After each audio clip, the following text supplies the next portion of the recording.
Hello बच्चों, कैसे हैं आप? मैं तो अच्छी हूँ। मेरा नाम श्रीदेवी, तालपद्मावती इंटरनेशनल स्कूल।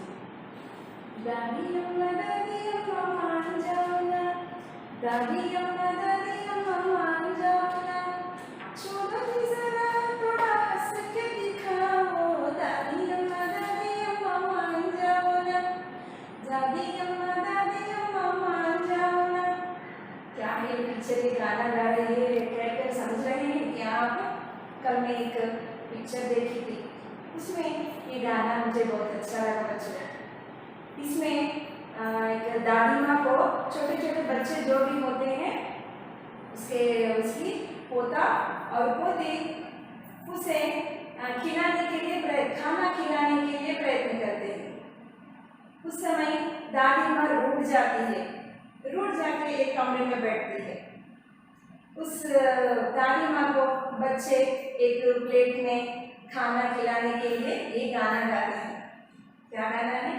दादी अम्मा मान जाओ ना, दादी अम्मा मान जाओ ना। इस तरह गाना मुझे बहुत अच्छा लगा बच्चों।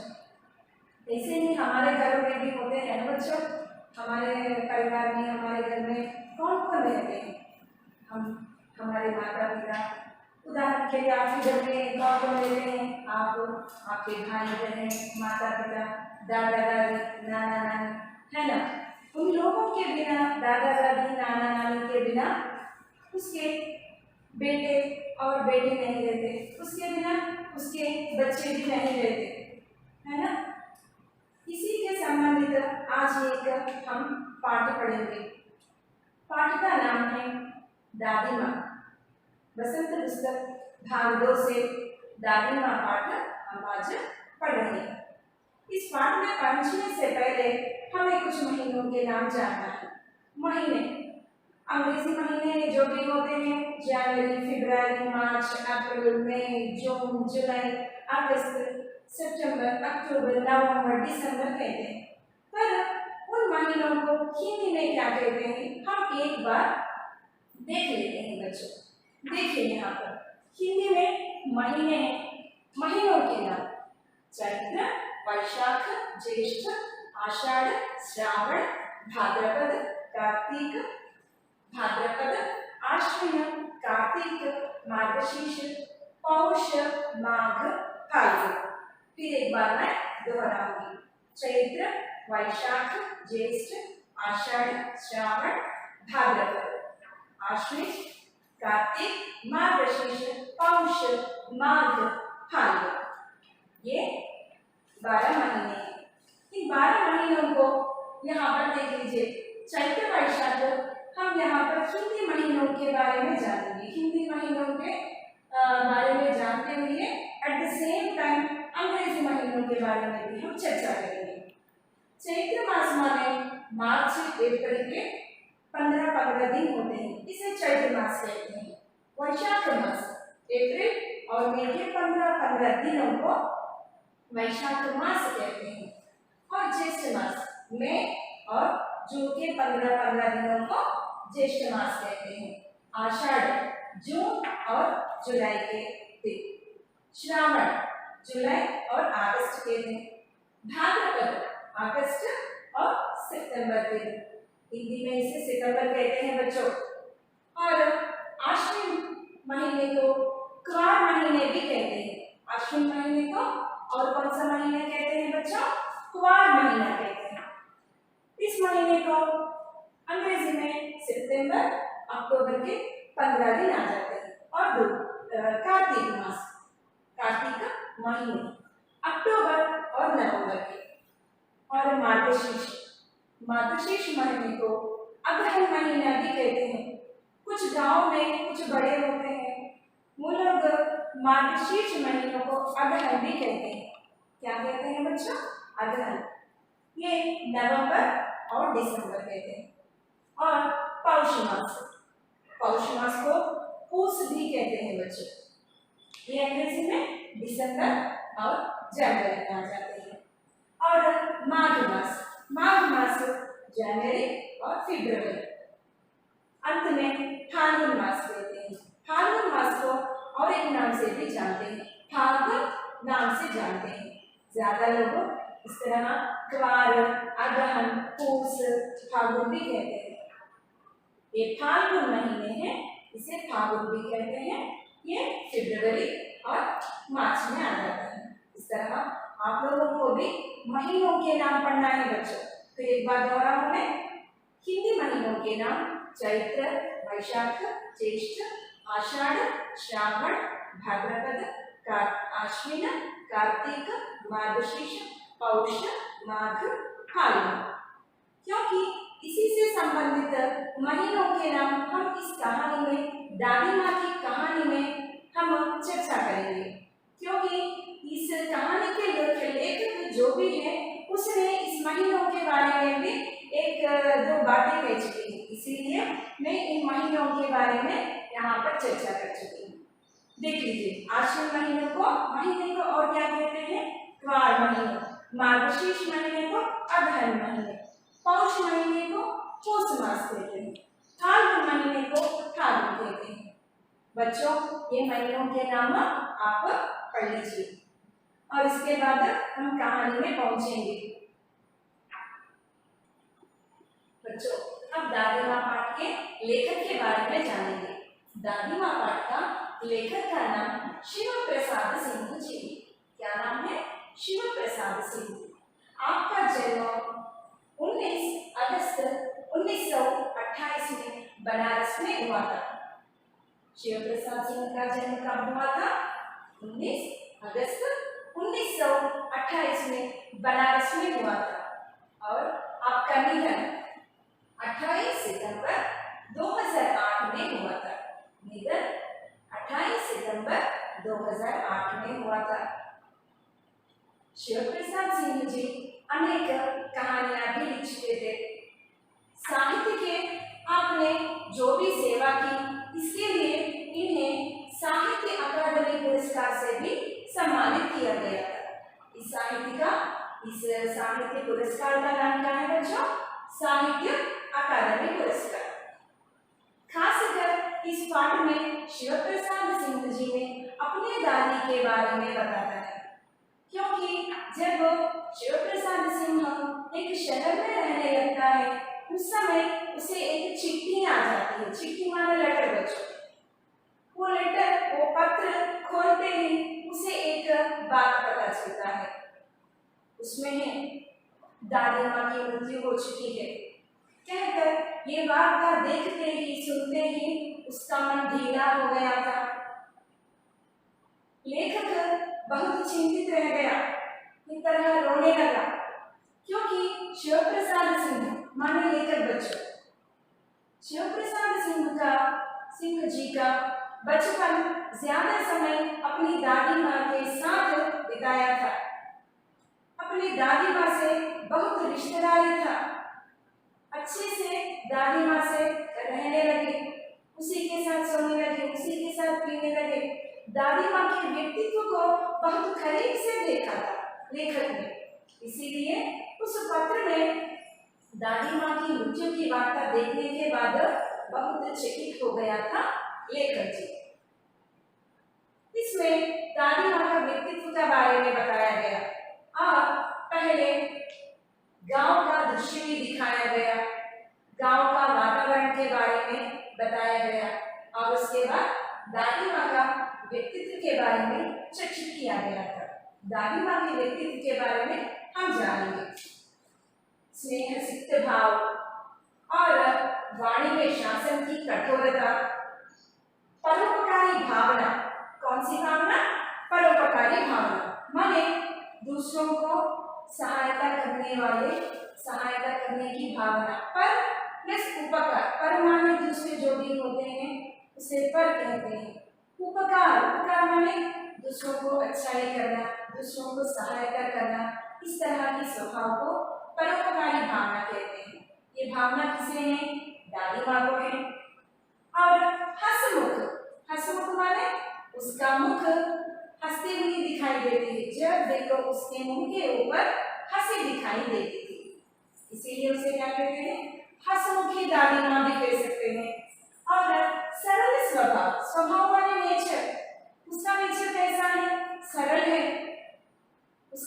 बातें बहुत अच्छे होते हैं, दूसरों को वो समझ सकती है, इसीलिए उसका नेचर, उसकी नेचर स्वभाव कैसा है, सरल है। और भविष्य की चिंता, भविष्य माने फ्यूचर बच्चों, फ्यूचर, भविष्य के बारे में भी दादी माँ सोचने लगी थी, अपने बच्चों के भविष्य के बारे में, अपने पोते के भविष्य के बारे में भी वो ज्यादा सोचती थी। अपने बच्चों के बारे में ही नहीं, गांव में जो भी लोग होते थे उसके अच्छाई के लिए, भलाई के लिए भी वो कुछ ना कुछ सोचती थी। उसके बाद प्रभावशाली, इट मींस वेरी इफेक्टिव, अपनी बातों से, अपनी हरकत माने जो भी काम करती है उसकी बातों से, कामों से दूसरों को बहुत प्रभाव करती हैं। जैसे रोल मॉडल भी कह सकते हैं। दूसरों को दिखने में कैसे रहती थी वो, रोल मॉडल की जैसा भी रहती थी, इसीलिए क्या कहते हैं, प्रभावशाली कहते हैं। और अंत में धार्मिक प्रवृत्ति, धार्मिक माने धर्म की संबंधित, धर्म माने सफेद धोती पहनती थी दादी माँ, धोती माने साड़ी कह सकते हैं बच्चों, हमारे पुस्तक में धोती दिया गया, सफेद धोती माने साड़ी पहनती थी। और हर रोज भगवान के सामने बैठकर दिया जलाकर भगवान की प्रार्थना करती थी, इसीलिए दादी माँ के व्यक्तित्व कैसा है, धार्मिक प्रवृत्ति की भी है।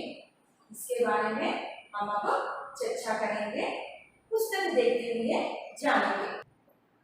बच्चों, ये दादी माँ का लेखक का नाम, लेखक का चित्र है, क्या है लेखक का नाम, शिव प्रसाद सिंह जी, देख रहे हैं ना।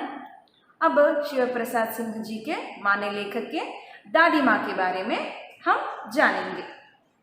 अपनी दादी बहुत हंसमुख स्वभाव के व्यक्ति हैं, हम जान चुके हैं, है ना। अब दादी माँ के बारे में जानेंगे।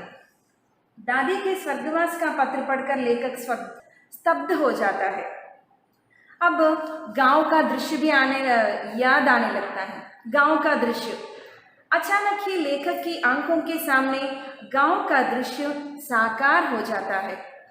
आश्विन के दिन और गांव के चारों ओर पानी ही पानी का हिलोरे लेना, दूर के नाले से बहकर अनेक प्रकार की साड़ी, गली घासों व नाना प्रकार की घास के बीजों का बहकर आना, पानी का बदबू मारना, गांव के जलाशयों में माने सरोवर, पॉन्ड्स कहते हैं हम, पीओएनडी पॉन्ड, सरोवरों में लड़कों का धमाके से कूदना याद आने लगता है। गांव में इन गंदे भरे जलाशयों में नहाने की मुख्य चाह सभी में विद्यमान रहती है। लेकिन लेखक को बचपन की वह घटना भी नहीं भूलती कि एक बार उसे ज्वर माने फीवर चल रहा, ज्वर था, तो वह इस जलाशय में नहाने का आनंद ना ले सका, तो उसे कितना दुख हुआ था। उस समय उसे ज्वर हुआ था, ज्वर से पीड़ित हो गया था। उसके दादी माँ ही उसे देख लिया था। अब दादी माँ के स्वभाव के बारे में चर्चा करेंगे।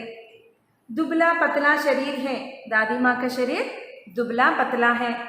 सफ़ेद किनारीहीन धोती पहनती थी। सफ़ेद माने वाइट कलर की जो भी साड़ी कहते हैं उसे देख रहे हैं ना, उस तरह की सफ़ेद किनारी माने जिस लाइक स्मॉल बॉर्डर, सफ़ेद किनारे वाले धोती माने साड़ी पहनती थी। और बाल, उनसे ताज़ा पानी की बूंदों के टपकने का दृश्य लेखक की आंखों के सामने छा गया है, क्योंकि हर रोज़ दादी माँ बालों के ऊपर से नहाती थी। इसीलिए उस तरह दादी माँ का चित्र लेखक के मन में याद आने लगा है। और दादी माँ का स्वभाव बहुत स्नेहसिक्त स्वभाव था। जब लेखक बचपन में एक बार बीमार हो जाता है तो बार बार उसके माथे, पेट पर पाँव के छूना व ज्वर मालूम करना, क्योंकि उसके माथे पर हर समय छूते रहती थी। माथे माने फोरहेड, आपके माता पिता भी आपको कुछ समय ज्वर से पीड़ित होते तो फीवर आ गए तो आपके माता पिता भी वैसे ही देख लेते हैं, फोरहेड के ऊपर हाथ रखते हैं, है ना। उसी की तरह दादी माँ भी शिव प्रसाद सिंह माने लेखक को ज्वर देख लिया करती थी और दिन रात उसकी चारपाई के पास बैठती रहती थी। चबूतरों की मिट्टी लाकर माथे पर लगाना करती थी और मुंह में डालती थी क्योंकि ज्वर कम हो जाने के लिए। पर आजकल तो हम टैबलेट्स से मेडिसिन यूज कर रहे हैं ना बच्चों, उस तरह उसे क्या कहते हैं, चबूतरे कहते हैं। और दिन रात उसके चारपाई के पास बैठती थी।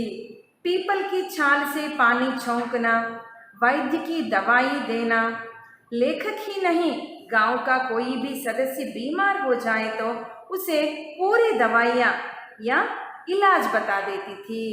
लेखक को ही नहीं, दादी माँ अपने परिवार वालों को ही नहीं, गांव में जो भी व्यक्ति अस्वस्थ हो गए तो उस अस्वस्थ लोगों को देखते ही उन लोगों को पहचान कर ये कुछ ना कुछ दवाइयाँ, जड़ी बूटियाँ, चबूतरे देती थी।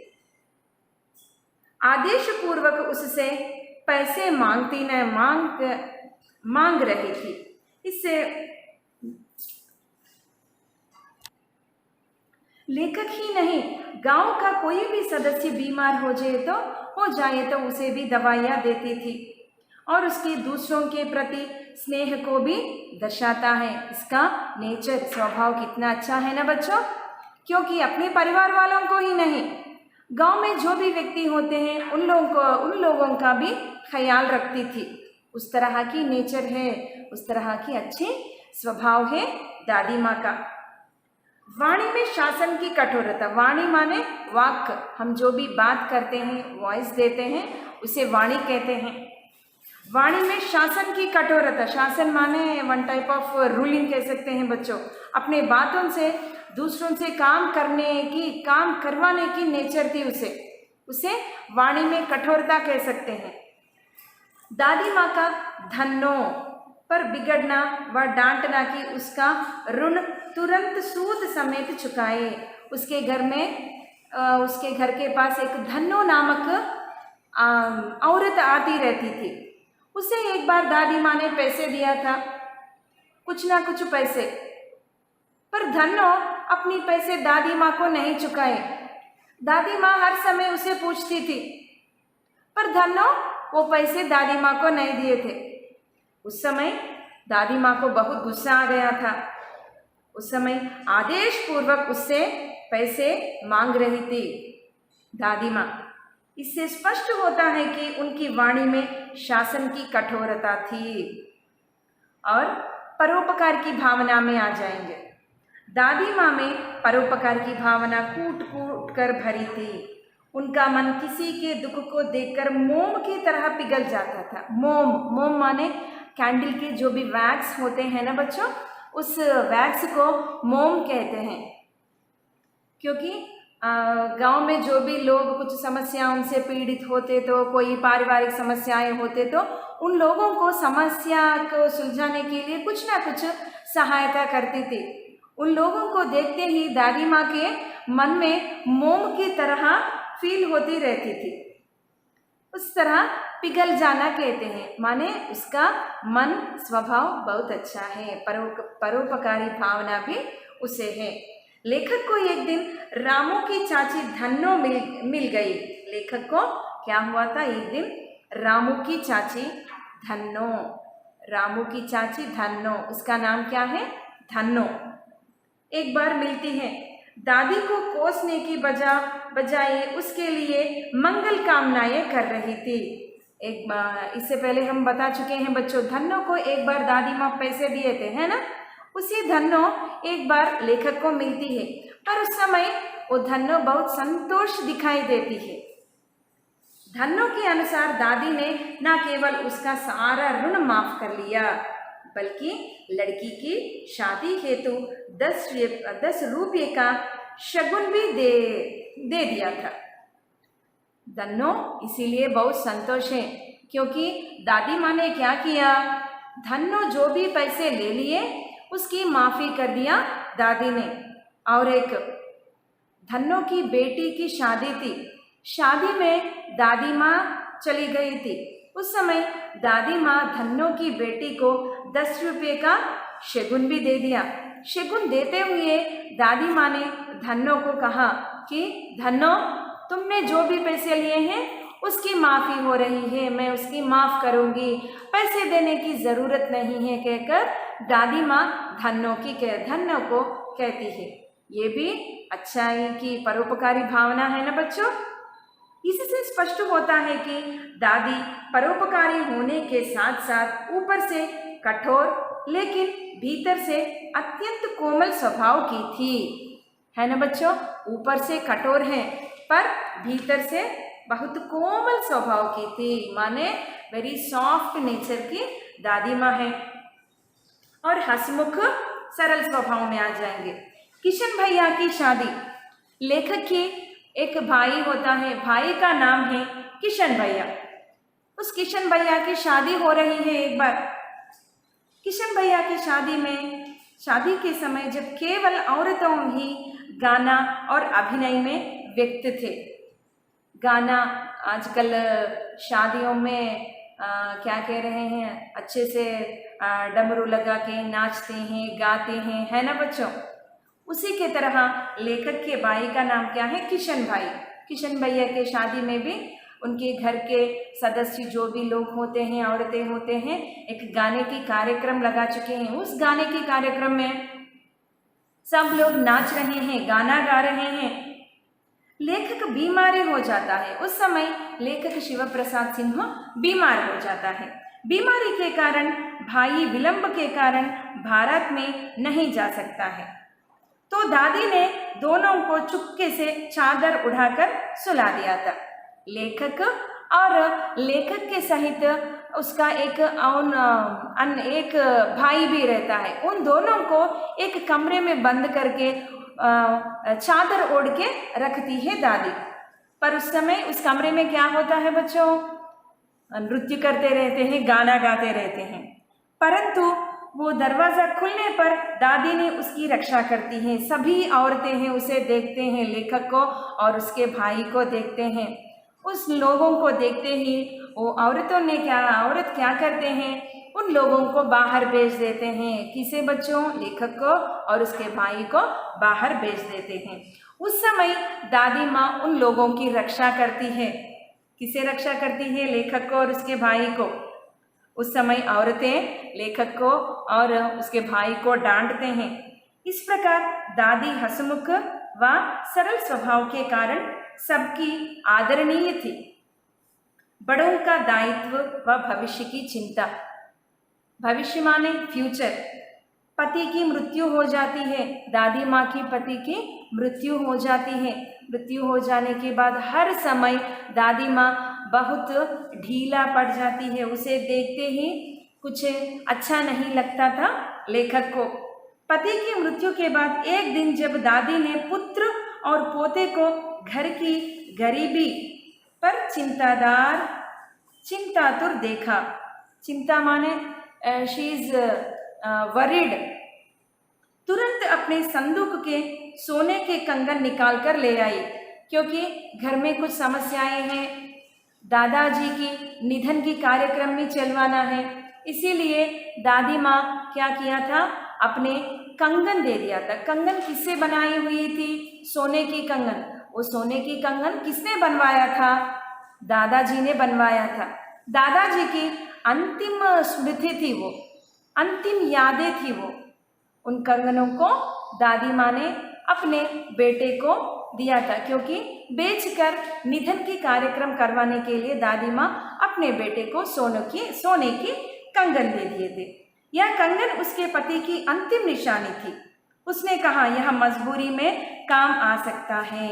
उस समय लेखक को दादी एक देवी की समान प्रतीत होती है। उस समय लेखक को दादी कैसे दिखाई दी, एक देवी भगवान की जैसा, भगवती जैसा दिखाई दी थी। और प्रभावशाली नेचर। वैसे तो यह माना जाता था कि दादी माँ कोई काम नहीं करती, लेकिन घर का व बाहर का सभी कार्य दादी माँ के बिना अधूरा रहता था, क्योंकि घर में दादी माँ नहीं रहे तो कुछ काम भी नहीं चलता था। इसी के तरह गांव में भी अनेक गांव के लोगों की भी सहायता करती थी। घर में दादी माँ के बिना कुछ काम नहीं चलता था। छोटे बड़े कामों में दादी की उपस्थित व सलाह अनिवार्य थी। उपस्थित माने दादी माँ प्रेजेंट रहना है। हर समय हर काम में दादी माँ देख लेती थी और सलाह भी देती थी। कुछ ना कुछ काम ऊपर नीचे हो जाती है, अलग सलग हो जाती है, उस समय दादी माँ उन लोगों को सलाह भी देती थी। और धार्मिक प्रवृत्ति, दादी माँ गीली साड़ी में ही दिया जलाकर पूजा करती थी। जब नहाती थी उसी समय गीली हो जाती थी, उस तरह ही उसी की तरह जाकर भगवान के सामने बैठकर दिया जलाकर पूजा करती थी। इस तरह दादी माँ की धार्मिक प्रवृत्ति की भी पता चलता है। यादों से व्याकुल होकर वर्तमान में लौटना, दादी माँ की मृत्यु का पत्र पढ़ते ही लेखक के सामने दादी का चित्र सजीव हो उठता था। वह उनकी याद में एकदम उदास हो गया था। समझ में आ गया ना बच्चों? लेखक शिव प्रसाद सिंह जी के दादी माँ के कहानी हम पढ़ चुके थे। ये कहानी संस्मरण विधा है। संस्मरण माने यादें। हम भी हमारे बचपन की यादें कुछ न कुछ दूसरों को बताते हैं, है ना? इसी की तरह लेखक अपनी दादी माँ की यादें हम लोगों से शेयर किए हैं, है ना? इस कहानी में, इस संस्मरण पाठ में दादी माँ के व्यक्तित्व के बारे में और एक बार जानेंगे। इस पाठ की सहायता से हमें क्या ज्ञात होती है, हम क्या पढ़ चुके हैं, हमें क्या मिलेगी, उद्देश्य देखेंगे।